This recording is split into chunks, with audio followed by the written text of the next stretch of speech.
Change of attire a little bit. Feeling festive, feeling alright. Now it's time to talk about the best films of 2015. If you guys didn't see the worst, links down below, or it's on Austin's channel, look out my worst. Now it's time to talk about the best. And like every list, I have some honorable mentions. 10 to be exact here. First up, we got Spectre, Age of Adeline, Concussion, The Good Dinosaur, Focus, Steve Jobs, Me and Earl and the Dying Girl, A Walk in the Woods, My All-American, Everest, and the one that almost made it on the list had I not forgotten about a certain film. I'm sorry, people, I had to do it. The Martian. But those are my honorable mentions. Number 10. Starting in at number 10, you guys know me. I am a huge music fan. I love classic rock. I love jazz. I love every single kind. My number 10 is Love and Mercy. This features the life and times of Brian Wilson. No, not our Uncle Austin. And his impeccable journey on making one of the greatest albums of all time, Pet Sounds. This is a very, very well done movie that should be watched by all music lovers and movie lovers alike. So that's why Love and Mercy is my number 10. Number 9. My number 9, another biopic that's based on a true story. And if you have vertigo, I suggest you stay the fuck away from this film. My number 9 is The Walk. This one features Joseph Gordon-Levitt playing, what's his name? Philip Petit. Where he has this crazy vision, and his vision comes into fruition when he walks across both towers of the World Trade Center in New York City. It's very, very visually appealing, especially the final wire act. Especially that scene, because you look down, you see all the people, they look like little ants. And it's a rare movie that uses 3D to its fullest effect. From a film with an already known story, Robert Zemeckis does this absolutely awesome. So The Walk is my number 9. Number 8. Number 8 for me is probably going to be talked about for a couple of months now, since it's probably going to be nominated for a lot of Oscars, including Best Picture and Best Actress. My number 8 is Room. This film is absolutely beautiful. It takes you in the life of mother and a son who are abused and trapped inside of a room, and they have to break out of it, and how they do so is absolutely amazing. Great story about heartbreak, loss, and rebirth. The script is absolutely excellent. I think Brie Larson definitely deserves to be nominated for Best Actress. Yes, it was the best performance by an actress I've seen all year. This film was great. I loved every second of it. Hopefully you guys do too. That's my number 8, Room. Number 7. My number 7 is another film that's probably going to be mentioned a couple of months from now when it's Oscar time, because it's also going to be nominated for a lot of Oscars, including Best Supporting Actor, Best Editing, and Best Picture. My number 7 is Spotlight. This film is absolutely amazing. It features print journalism at its finest. You gotta get the clues, you gotta get all that stuff. It's about the Catholic Church and how the priests like to have sex with minors. Very eye-opening story. The cast was absolutely great. I loved Michael Keaton in this.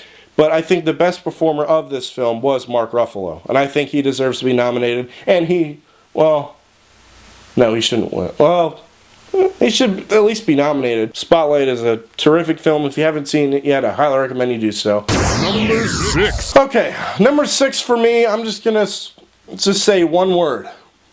Bear. My number 6 is The Revenant. And The Revenant is a beautiful looking film full of amazing action scenes, great acting, and a real filmmaker. Leonardo DiCaprio deserves the Oscar for Best Actor. Amazing performance, probably the best of his career. And also Tom Hardy to a certain extent for Best Supporting Actor. Yes, he did better in Mad Max. What are you going to do about it? Yeah, I said it. The movie is very intense and very well made and has some of the best cinematography I've seen all year. The second half is a little bit weak, but once you see the ending to this film, your jaw is going to be on the floor and you're going to have to wire it up shut yourself. Last year, Alejandro González Iñárritu struck with Birdman, and this year he did The Revenant, and It was a film masterpiece, just like Birdman was last year. So that's why The Revenant is my number 6. Number 5. A long time ago, in a galaxy far, far away. I don't really need to say that much. It's Star Wars The Force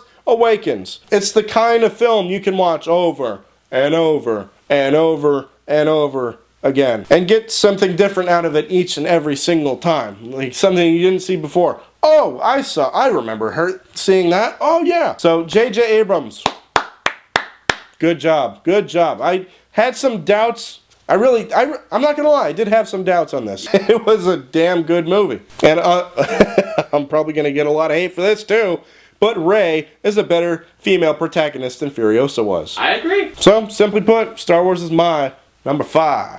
Number 4. My number 4 is a film I saw on Christmas night. And I'm so glad I did. So glad I did.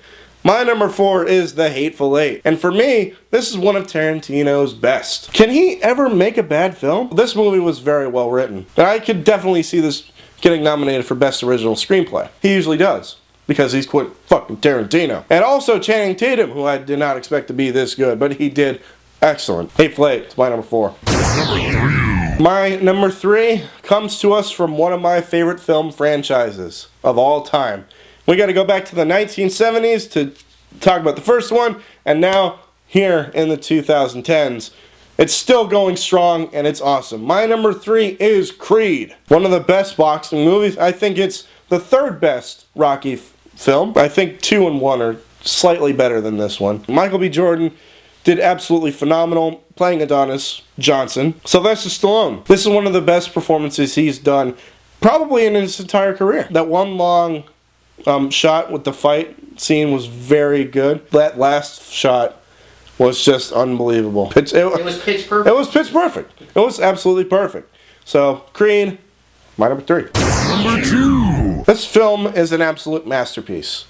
An absolute masterpiece. And it rightfully deserves to be among the best. Pixar's best films they've ever done. My number 2 is Inside Out. Yes, it deserves to be up there with Up, with Toy Story, with the Toy Story franchise, with Finding Nemo, with all those other great films. And this film got you really invested in it.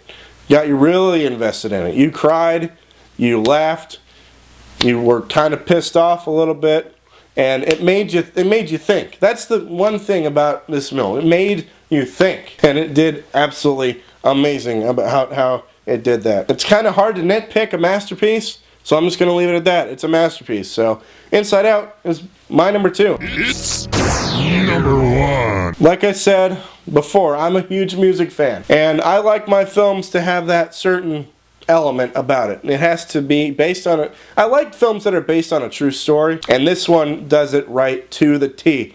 My number 1 favorite film of 2015 is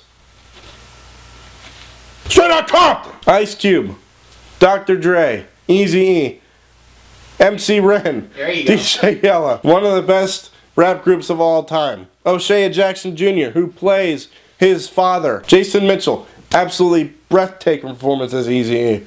And also, Paul Giamatti as Jerry Heller did a great job. And it's a shame because he's probably not going to be nominated for Best Supporting Actor. But this is an amazing biopic. It doesn't matter if you're a fan of hip-hop or rap, because the story and the performances of the actors really make this film engaging from start to finish. Now, if you do like rap music, then this is the movie for you. You get to learn the backstory of NWA. You get to learn the backstory of how Ice Cube left the group. The backstory of how Dr. Dre became the mogul he is today. You get to see, you get to see probably one of the most emotional scenes you'll see all year, the death of Eazy-E. But overall, I enjoyed the hell out of this movie. This is one of the best films of the decade, in my opinion. Great characters, great film, great music, outstanding film.